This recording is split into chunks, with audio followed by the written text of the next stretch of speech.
बोलिए श्री गुरु महाराज की जय। बोलिए श्री स्वामी जी महाराज की जय। बोलिए श्री संत सुखदेवानंद जी महाराज की जय। बोलिए भक्त और भगवान की जय। बोल बांके बिहारी लाल की जय। रघुपति राघव राजा राम, पतित पावन सीताराम। रघुपति राघव राजा राम, पतित पावन सीताराम। रघुपति राघव राजा राम, पतित पावन सीताराम। सीताराम सीताराम, भज प्यारे तू सीताराम। रघुपति राघव राजा राम, पतित पावन सीताराम। रघुपति राघव राजा राम, पतित पावन सीताराम।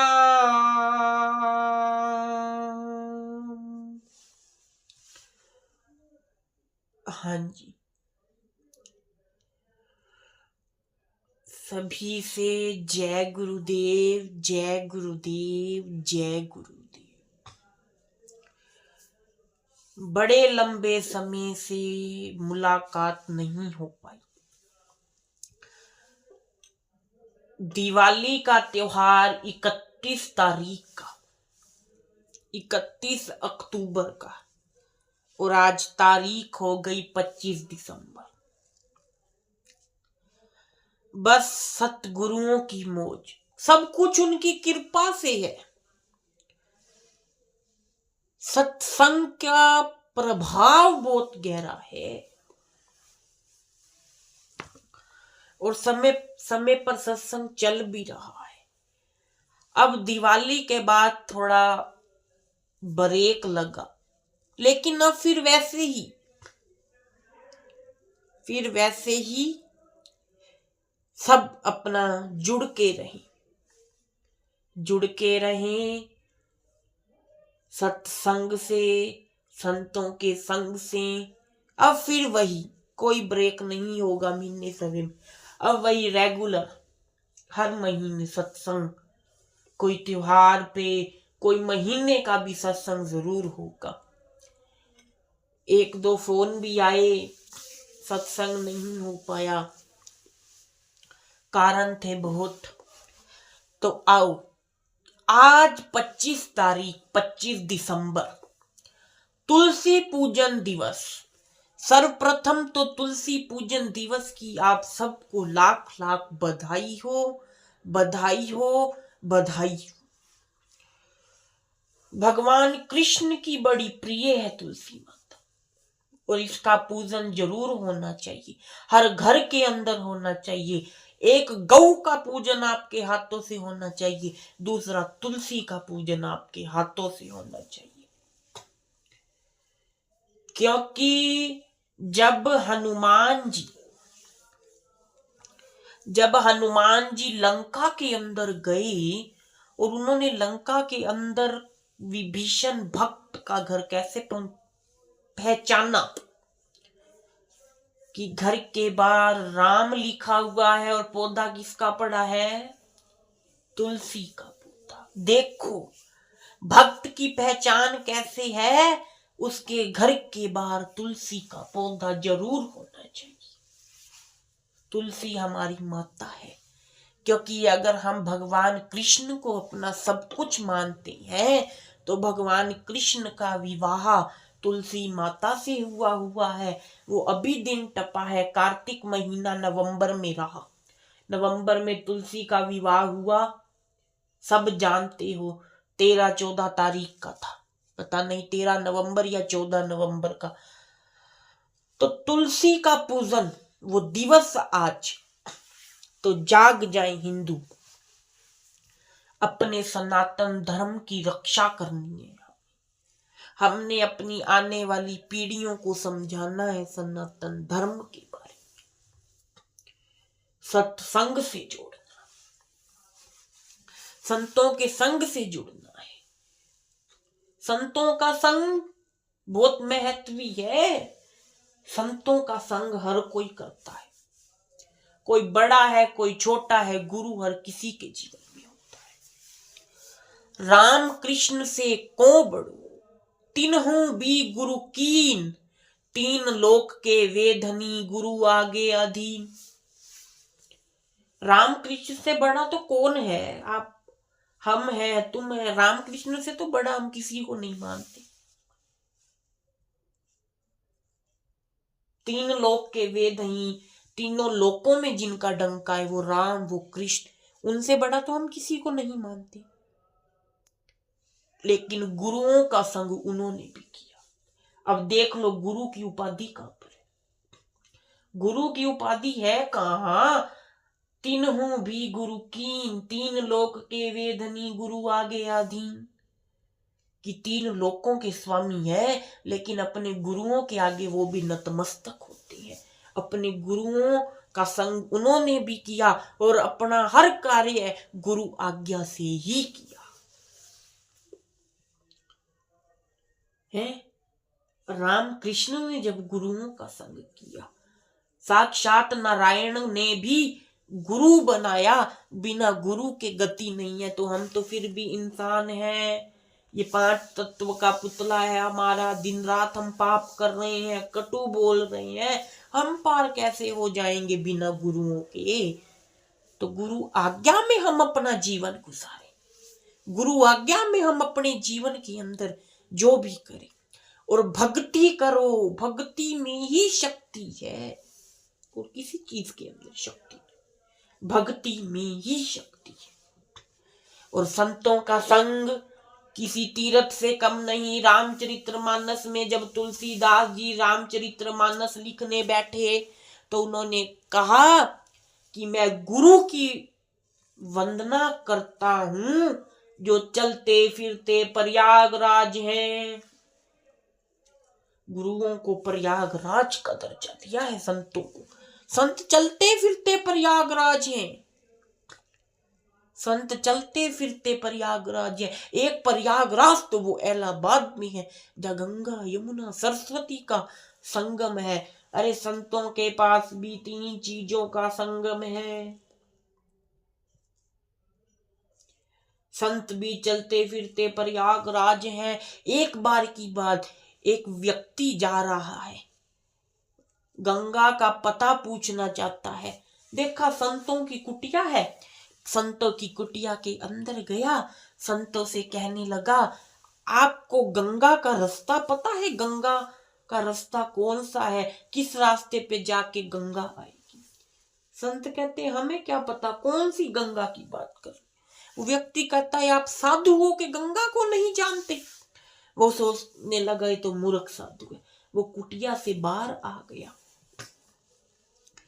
इतने में 3 गायें, काले रंग की 3 गायें उन संतों की कुटिया के अंदर प्रवेश कर रही हैं और वो व्यक्ति संतों की कुटिया से बाहर निकल रहा है। उसने देखा ये 3 गायें संतों के पास गई हैं, संत की कुटिया के अंदर गई है। वो वहां खड़ा हो गया, देखता हूं बाहर कब आती है।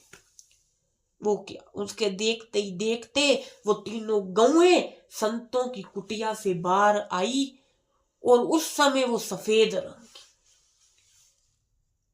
आश्चर्यचकित हो गया, ये क्या? वो पूछने लगा गौओं से, अरे तुम गई तो काले रंग की थी, आई तो सफेद रंग की हो। वो कहती है हम तीनों बहनें हैं, मेरा नाम गंगा है, ये मेरी बहन यमुना है और ये सरस्वती है। तुम गृहस्थी लोग, तुम पापी लोग हमारे अंदर आके अपने पाप धो लेते हो, जिससे हम मैली हो जाती हैं और हमारा रंग बदल जाता है। तो हमें भी ये पापों को दूर करने के लिए कहाँ आना पड़ता है? संतों के चरणों में आना पड़ता है। संत जो है हमें शुद्ध कर देते हैं। अरे संतों के तो चरणों के अंदर गंगा है, यमुना है, सरस्वती है, इत्यादि कुछ है। वो हैरान रह गया, उसे समझ आ गई, अरे मैंने तो संतों के प्रति इतना कुछ सोच लिया, अरे संतों के तो चरणों में गंगा है। दोबारा गया कुटिया में, नतमस्तक हो गया कि हे सतगुरु, हे महर्षि, मैंने आपके लिए अपने मन में पता नहीं क्या क्या सोच लिया, लेकिन मुझे अब समझ आया, आपको क्या गंगा का रास्ता पता हो? गंगा तो आपके चरणों में ही बह रही है, वो ज्ञान रूपी गंगा बह रही है, त्याग रूपी, भक्ति रूपी, ये संगम ही तो है। और क्या? तो जीवन के अंदर संतों का संग ही हमें पार ले जाएगा, संतों का संग ही हमें आगे ले जाएगा। तो ऐसा भाव हम अपने जीवन के अंदर क्यों ना बना के रखें? ऐसा भाव हम अपने अगर जीवन के अंदर बना ले, हमारा जीवन सुधर जाएगा, लोक सुख होगा, परलोक सुहेला होगा, लोक परलोक दोनों में हमें सुख की प्राप्ति हो। और सुख कहाँ है? सुख कोई पैसे के अंदर नहीं, सुख पैसे के अंदर नहीं है। सुख है तो भगवान की भक्ति में है, और जो भगवान की भक्ति में पड़ जाता है फिर वो संसार की तरफ नहीं देखता, फिर वो संसार की तरफ नहीं देखता, फिर वो क्यों हो जाता है? वो उस परमात्मा की शक्तियों को देख। सत्संग का बड़ा प्रभाव है। सत्संग में आओ, कथा का श्रवण करो, सत्संग का बड़ा प्रभाव है, बड़ा प्रभाव है, बड़ा प्रभाव। पता नहीं आपका कौन सा कष्ट सत्संग से, सत्संग में आने से टल जाए, कोई दुख कट जाए, कोई पाप धुल जाए, आने वाली मुसीबत ना आए। सत्संग का बहुत बड़ा प्रभाव है। एक बार की बात, राजा जनक ने अपने महल में सत्संग का आयोजन करवाया, सारी प्रजा को सत्संग में बुलाया, सारी प्रजा को सत्संग में बुलाया। प्रजा आ गई।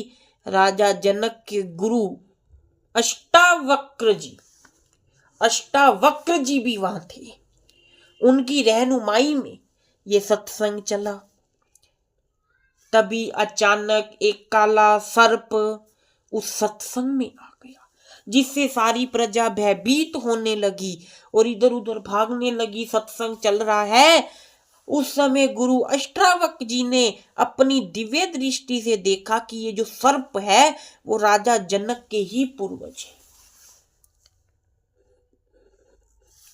जो इनकी 6 पीढ़ी पहले थी। राजा जनक से 6 पीढ़ी पहले जिन्होंने मिथिला में राज किया, वो मिथिला के महाराजा राजा अज हैं। वो सर्प की योनि में वो राजा अज, जिन्होंने इनसे पूर्वज 6 पीढ़ी पहले इस मिथिला पे राज किया, उन्होंने अपनी दिव्य दृष्टि से ये देख लिया। और अष्टावक्र जी ने फिर प्रजा को संबोधित किया कि डरो मत, ये जो सर्प है ये सिर्फ सत्संग सुनने आई है, ये आपको वो नहीं, हानि नहीं पहुंचाएंगे। 1 महीने तक संसर्ग चलता रहा और वो सर्प जो महाराज अज थे रोज संसर्ग सुनते, तभी अचानक से सत्संग सुनते सुनते सर्प ने अपना फन पटकना शुरू कर दिया और फन से खून निकलने लगा।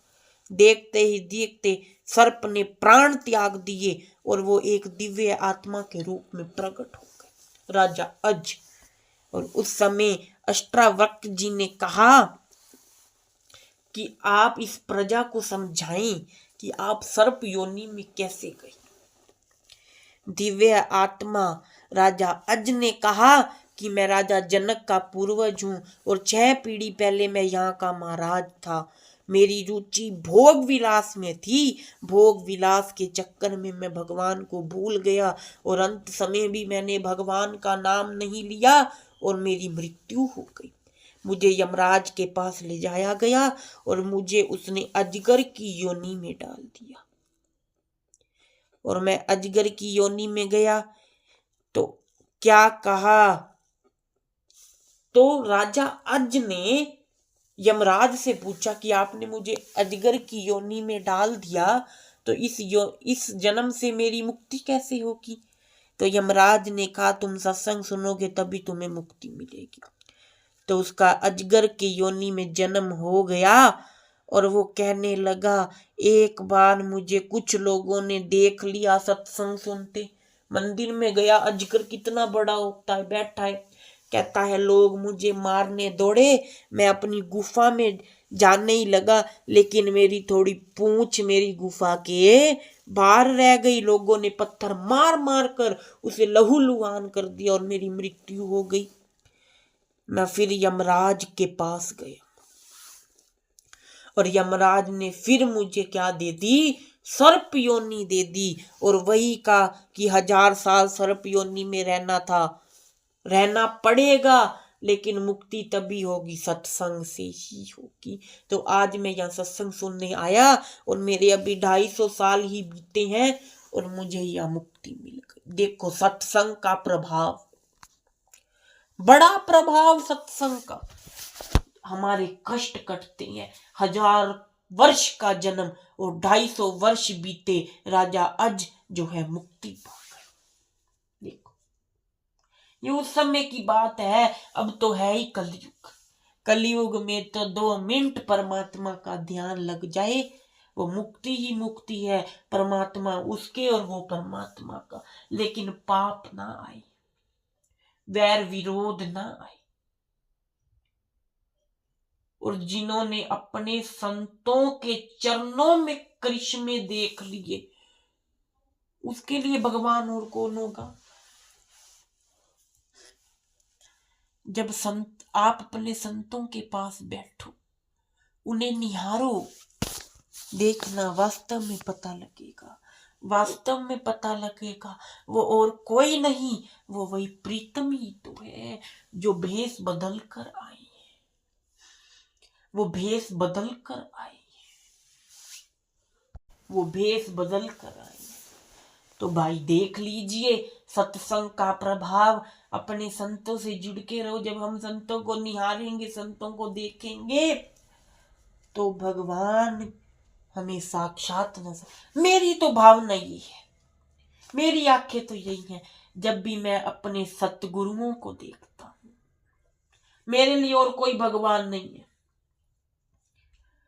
ना मैंने राम को देखा, ना मैंने कृष्ण को देखा, लेकिन उन दोनों को मैंने अपने श्री सतगुरुदेव में देखा। मैंने इन दोनों को अपने सतगुरुओं में देखा है और तभी मैं सिर्फ यही कहता हूं, दिल दीवानी पहिए बोल। मेरे दिल की वाणी क्या कह रही है, मेरे सतगुरु जरा सुनिए। दिल दीवानी पहिए बोल, रब वसदाए तेरे को, रब वसदाए तेरे को। दिल दीवानी पहिए बोल, दिल दीवानी पहिए बोल, रब वसदाए तेरे कोल, रब वसदाए तेरे कोल, रब वसदाए तेरे को। ऊंचे तो ऊंचा दर तेरा, ऊंचे तो ऊंचा दर तेरा, ठंड बरसावे सतगुरु मेरा, ठंड बरसावे सतगुरु मेरा। मैं भी ऐथे दुख सुख बोला, मैं भी ऐथे दुख सुख बोला, करी ना सतगुरु टाल मटोल, रब वसदाए तेरे कोल, रब वसदाए तेरे कोल। दिल दीवानी पईए बोल, दिल दीवानी पईए बोल, रब वसदाए तेरे कोल, रब वसदाए तेरे कोल। रब बस रहा है हमारे सतगुरु के चरणों में। वो रब वही है, उनमें ही तो रब का नूर है। और जिन्होंने अपने सतगुरु में रब को पहचान लिया, उसके लिए और कोई भगवान नहीं। और जो पहचान लेगा उसका जीवन बड़ा सुंदर बीतेगा और उसके जीवन के अंदर आनंद ही आनंद हो जाएगा। आज तुलसी की पूजा सब करे, सब करे, तुलसी पूजन है। आज हिंदुओं का त्योहार है और आज 25 तारीख हो गई। अब सत्संग चलते रहेंगे। ये दिवाली के बाद अब नहीं डाल पाए, लेकिन अब सत्संग चलते रहेंगे। अब आगे नव वर्ष लग रहा है, खुशियों से नव वर्ष चढ़े और ये 2024 ये भी बड़ा सही बीता। जो समय निकल गया शुक्र है, जो समय निकल गया वो शुक्र है। और जो है अब नव वर्ष चढ़ेगा और नव वर्ष पर आनंद ही आनंद होगा। सबके लिए खुशियों भरा चढ़े। 1 तारीख का प्रोग्राम जरूर आएगा, या 31 दिसंबर को आएगा या 1 तारीख को आएगा। सत्संग से जुड़े, सत्संग में ही मोक्ष है। बोल साचे दरबार की।